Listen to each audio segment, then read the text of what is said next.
আজকে কি খাবে দুপুরে? আজকে পোলাও আর মাংস খাবে? ঠিক আছে, তাহলে আজকে আমরা পোলাও আর মাংস খাবো।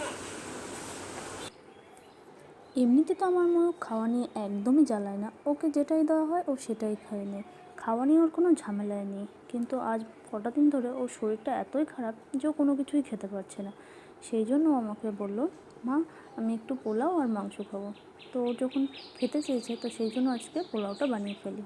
তো পোলাওটা বানানোর জন্য আমি প্রথমেই চালটাকে ধুয়ে নিলাম, ধুয়ে একটা থালে চালটাকে শুকোতে দিয়ে দিলাম। এরপর দেখো, এটা আমাদের বাড়িতে বানানো দেশি ঘি। তো এই ঘিটার মধ্যে একটু হলুদ দিয়ে ঘিটাকে আগে একটু গরম করে নিলাম, গরম করে তার মধ্যে হলুদ দিয়ে নিলাম। আর ঘিটাকে যদি তুমি গরম করে তার মধ্যে হলুদটা দাও তাহলে দেখবে চালের কালারটা খুব সুন্দর আসবে। তো সেই জন্য আমি ঘিটাকে প্রথমে গরম করে নিলাম, তারপর সেই ঘিটাকে ঠান্ডা করে তার মধ্যে হলুদ দিয়ে তারপরে সেটাকে চালের মধ্যে ভালো করে মাখিয়ে নিলাম।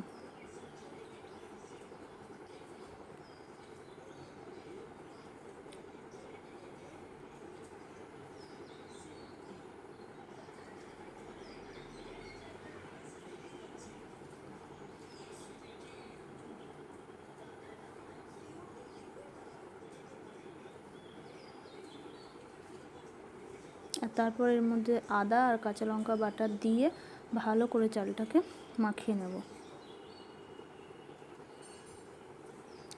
এদিকে চালটা আমার ভালো করে মাখানো হয়ে গেলে আমি কড়াইতে 2 চামচ ঘি দিয়ে দেবো। ঘি দিয়ে তার মধ্যে গোটা গরম মশলা আর তেজপাতা ফোড়ন দিয়ে দেবো। দিয়ে তারপরে সেটা একটুখানি ভাজা হলে তার মধ্যে কাজু আর কিশমিশ দিয়ে দেবো, দিয়ে সেটাকে ভালো করে ভেজে নেব। ভাজা হয়ে গেলে তারপর আমরা তার মধ্যে চালটাকে দিয়ে দেবো। চালটা দিয়ে জলের পরিমাণটাকে ঠিক করে দিতে হবে পোলাওয়ের ক্ষেত্রে।